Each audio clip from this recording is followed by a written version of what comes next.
Bismillahirrahmanirrahim. Assalamualaikum warahmatullahi wabarakatuh. Saudara, sejenak kita luangkan waktu untuk merenung dan menyimak kisah perjalanan Nabi kita Muhammad sallallahu alaihi wasallam. Sebagai umatnya, kita dituntut untuk mentaati dan menteladani apa yang telah dicontohkan beliau. Maka dari itu, mari kita tingkatkan kecintaan kita dengan cara mengenal dan mempelajari kisah-kisah beliau. Saudara, inilah sejarah Nabi Muhammad SAW.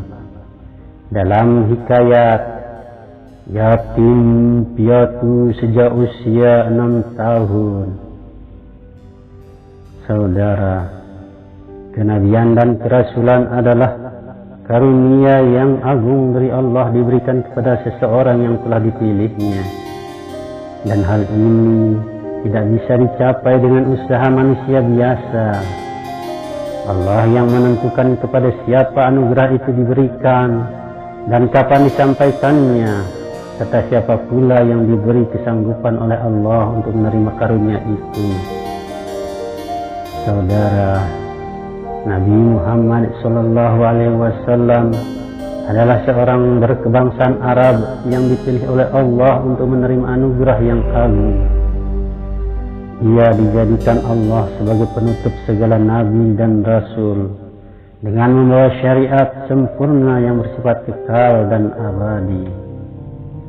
Ajarannya berlaku untuk semua umat dalam berbagai ras, bangsa, dan warna kulit. Ia merupakan risalah agama yang sempurna yang membangun peradaban yang tinggi bagi seluruh alam dan isinya. Sebelum kelahiran Nabi Muhammad SAW, keadaan bangsa Arab dan bangsa-bangsa lain diliputi oleh kebodohan dan kejahilan. Mereka adalah bangsa yang menganut paganisme, penyembah patung dan berhala. Padahal nenek moyang mereka berasal dari pengikut ajaran tauhid yang disampaikan oleh Nabi Ismail alaihissalam. Suasana penyembahan berhala dan kemusyrikan sudah menyatu dan mendarah daging pada jiwa mereka, sehingga Masjidil Haram yang suci tatkala itu menjadi ternoda dengan bergelantungannya berhala-berhala dan terpajangnya patung-patung. Saudara, di sekeliling Ka'bah yang berada di tengah-tengah Masjidil Haram, ada kurang lebih 360 patung dan berhala yang mereka sembah. Setiap suku memiliki patung tersendiri sebagai sembahan dan perantara untuk mendekatkan diri kepada Tuhan yang Maha Esa. Keadaan seperti itu telah mengotori masjid dan kesucian Ka'bah dalam menjalani pelaksanaan ibadah yang murni kepada Allah. Kaum musyrikin menjadikan patung-patung itu sebagai Tuhan-Tuhan mereka. Untuk patung-patung itu, hewan dikurbankan dan nazar ditunaikan. Mereka memberikan ketaatan yang penuh pada patung-patung itu. Keadaan seperti itulah yang mereka jalani sepanjang masa. Sehingga dalam Al-Quran diterangkan, dan apabila mereka ditanya, siapa Tuhan yang mereka sembah? Maka mereka menjawab, Tuhan kami adalah Allah. Kami tidak menyembah patung-patung itu kecuali hanya perantara untuk mendekatkan diri kepadanya dengan taqarrub yang amat dekat. Quran Surat Az-Zumar Surat ke-39 ayat 3. Saudara, dalam suasana yang sangat kacau penuh kesesatan yang disebut zaman jahiliyah itu, terjadilah pernikahan agung antara Abdullah bin Abdul Muttalib bin Hashim al-Quraisy dengan seseorang bernama Aminah binti Wahab. Inilah cikal bakal nantinya menjadi orang tua baginda Nabi. Dikisahkan bahwa Abdullah menikah di usia 24 tahun. Kurang lebih 2 bulan setelah pernikahan, Abdullah meninggalkan Aminah pergi ke negeri Syam untuk berdagang. Dari pernikahan yang mulia itu, Allah menakdirkan lahirnya manusia yang paling agung dalam sejarah dunia, yaitu Nabi besar Muhammad sallallahu alaihi wasallam pada hari Senin tanggal 12 Rabiul Awal tahun Gajah, bertepatan dengan 20 April 570 Masehi. Dikatakan tahun Gajah sebab pada waktu itu terjadi penyerangan Ka'bah oleh pasukan bergajah Abrahah dari negeri Yaman.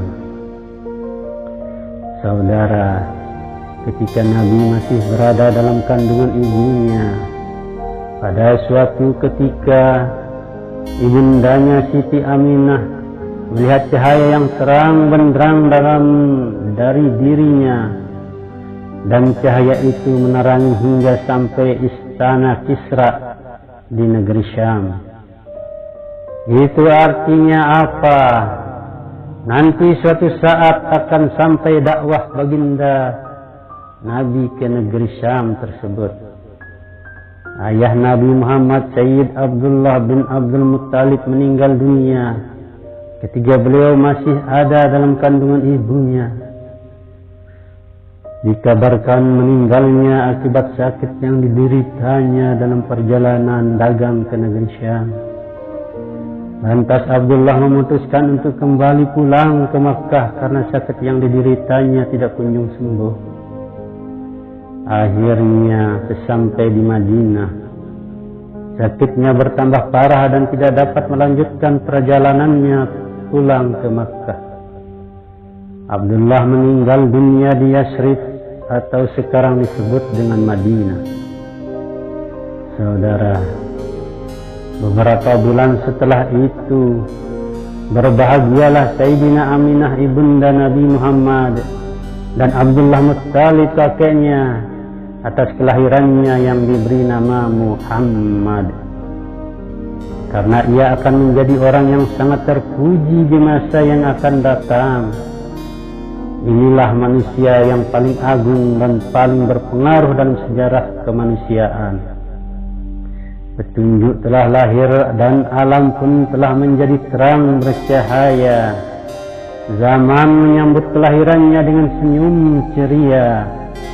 Muhammad kecil dipelihara oleh ibunya dan kemudian disusui oleh Halimah Sya'diyah, yaitu kaum Bani Sa'ad dari Bani Zuhrah, sampai susuannya berakhir. Kemudian kembali ke pangkuan ibundanya atas tanggungan kakeknya Abdul Muttalib.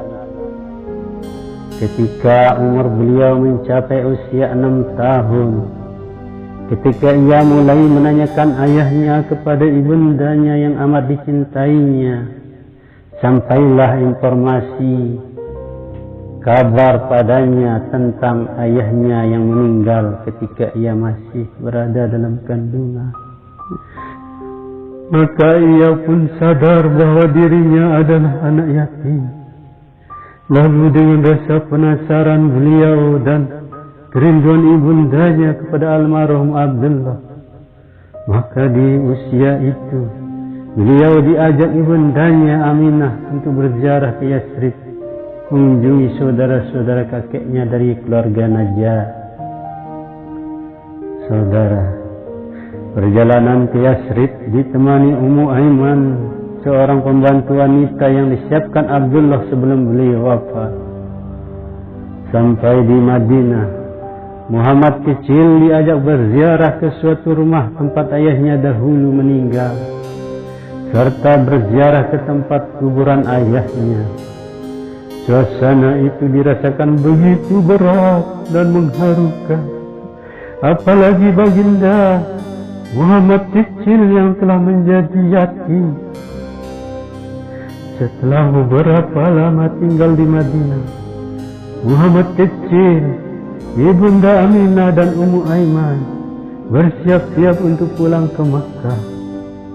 Dalam perjalanan pulang, ketika mereka sampai di kampung Abwa, Ibunda Aminah merasa sakit, yang kemudian meninggal dunia dan dikuburkan di tempat itu juga.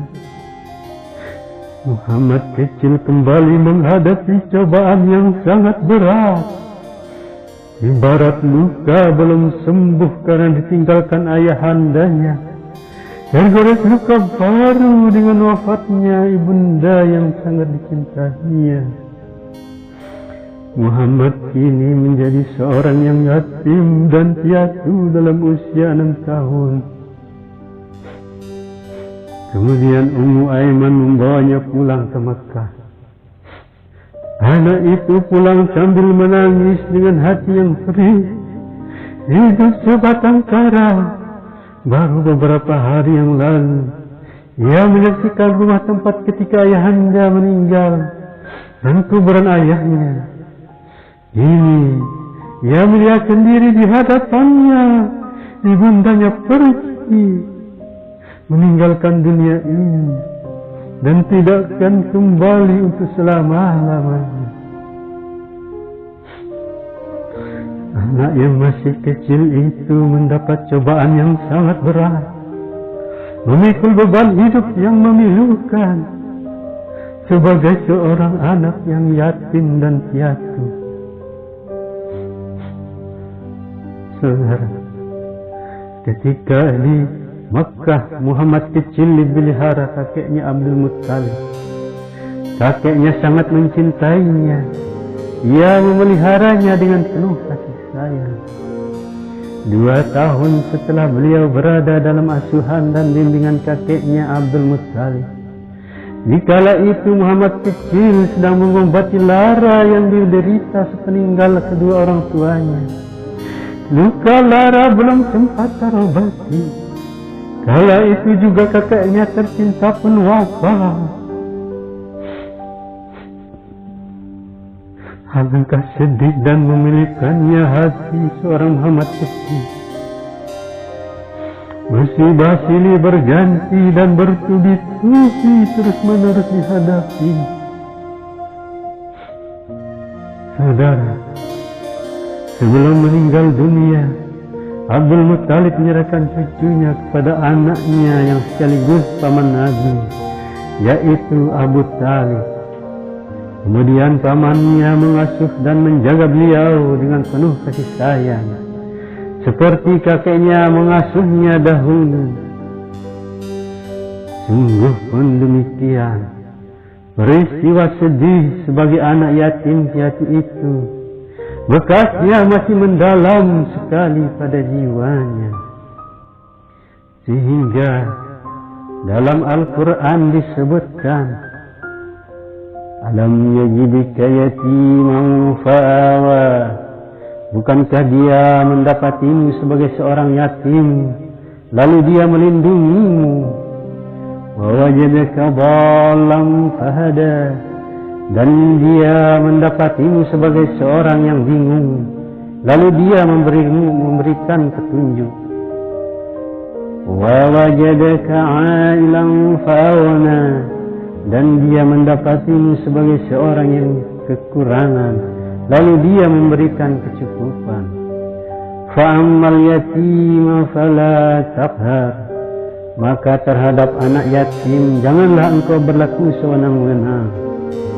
Wa ammas sa'ila fala tanhar. Dan terhadap orang yang meminta-minta janganlah engkau menghardiknya. Wa amma bi ni'mati rabbika fahaddits. Dan terhadap nikmat Tuhanmu hendaklah engkau nyatakan dengan bersyukur. Shadaqallahul azim. Saudara, demikianlah kisah ini. Semoga menjadi jalan untuk kita mencintai Nabi yang menjadi panutan dan yang akan memberi syafaat kepada umatnya kelak di hari kiamat. Wallahu a'lamu bis-shawab. Wassalamu alaikum warahmatullahi wabarakatuh.